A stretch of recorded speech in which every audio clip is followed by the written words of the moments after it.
अस्सलामुअलैकुम दोस्तों, मैं हूं असलम आलम और आप देख रहे हैं गल्फ एक्सपर्ट। विनोद कुमार लिखते हैं, अस्सलामुअलैकुम सलीम भाई नमस्ते। क्या आप मेरा वीडियो नहीं डालोगे, मेरी बात का जवाब नहीं दोगे? क्या मेरा कतर में फिंगर हो गया? 10 साल हो गया आए हुए थे, मैं किधर जा सकता हूं? जवाब दो यार प्लीज़। सॉरी विनोद कुमार जी, आपका सवाल लेते लेते मैं कुछ लेट हो गया। दोस्तों, आज की वीडियो में हम सीआईडी से आने वालों के बारे में बातचीत करेंगे। जो लोग सीआईडी के थ्रू कतर से वापस आते हैं तो वो कब तक फिर कतर जा सकते हैं, या ये कि वो लोग गल्फ़ की दूसरी कंट्री में जा सकते हैं या नहीं। दोस्तों, आगे बढ़ने से पहले आप लोगों से रिक्वेस्ट करना चाहूँगा कि इस वीडियो को लाइक करें। आपका लाइक करना हमारी मेहनत का फल होता है। चैनल को भी सब्सक्राइब करके बेल बटन में ऑल को सेलेक्ट करें। दोस्तों, सीआईडी से आने वालों की कंडीशन अलग अलग होती है, इसीलिए कंडीशन के हिसाब से ये लोग कतर जा सकते हैं या नहीं जा सकते। मैं आप लोगों के साथ में कोई रूल नहीं शेयर कर रहा हूं, बल्कि अपना तजुर्बा शेयर कर रहा हूं।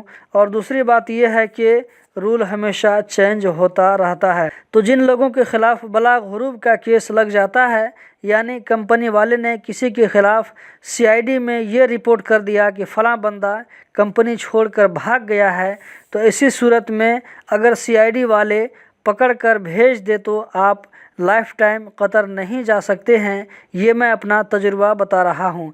मेरा एक करीबी साथी, उसके खिलाफ कंपनी ने बलाग हुरूब का केस लगा दिया।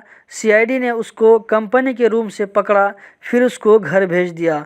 5 साल के बाद भी उसका वीज़ा नहीं निकल रहा है। दूसरी सूरत यह है कि आप कहीं इधर उधर गए हुए थे किसी भी काम से, अचानक आपको सीआईडी ने पकड़ लिया और पकड़कर घर भेज दिया, तो ऐसी सूरत में आप 4 साल के बाद फिर कतर जा सकते हैं।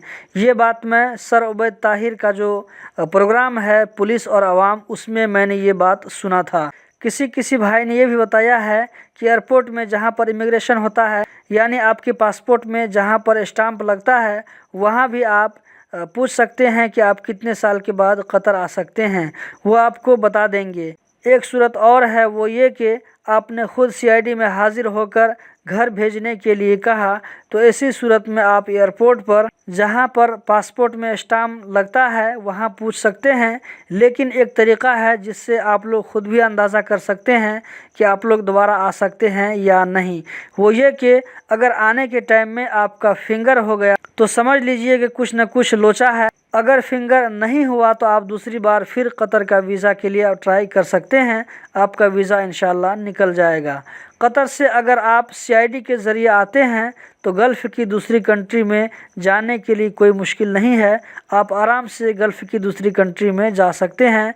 ऐसा मैं इसलिए कह रहा हूं कि कई मेरे जान पहचान के आदमी हैं जो कतर से, जिनका कतर में बलाग हुरूब का केस लगा था, लेकिन वो गल्फ़ की दूसरी कंट्री में भी काम कर रहे हैं।